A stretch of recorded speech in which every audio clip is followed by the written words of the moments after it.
আসসালামু আলাইকুম। হয়তো আমার কথার সাথে অনেকেই একমত হবেন না, আবার আমাকে ভুলও বুঝতে পারেন।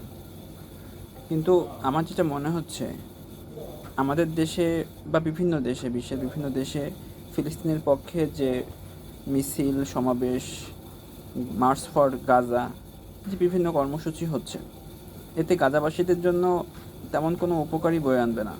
কারণ ইসরায়েল আমাদের এই আন্দোলন দেখে তাদের হামলা বন্ধ করবে না।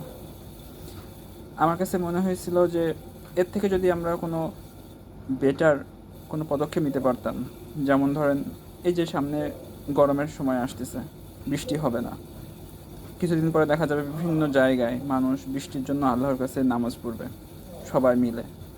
এমন কোনো কাজ যদি আমরা করতে পারতাম, পুরো দেশ জুড়ে একটা দিন সিলেক্ট করতে পারতাম, যেই দিনে প্রত্যেকটা জেলায় একটা নির্দিষ্ট স্থানে মানুষ আসবে একই সময়, 64টা জেলায় একই সময়ে একটা বৃহৎ নামাজের যদি আয়োজন করা যেত, নিজ নিজ জেলায় সমস্ত মানুষ যে আল্লাহর কাছে যদি দোয়া করা যেত ইসরায়েলের ধ্বংসের জন্য, আল্লাহ চাইলে এটাই করতে পারতেন।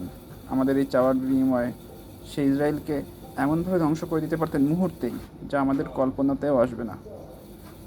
তো এখনও সময় আছে, আমরা চাইলে সারা দেশব্যাপী এই একটা উদ্যোগ নিতে পারি।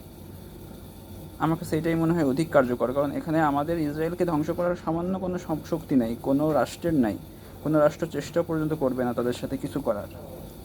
তাই সবচেয়ে ভালো হয় আমরা যদি আল্লাহর কাছে সবাই একত্রিত হয়ে দোয়া করি যে আল্লাহ ইসরায়েলকে আপনি ধ্বংস করে দেন, তাহলেই তো ভালো হতো। ধন্যবাদ।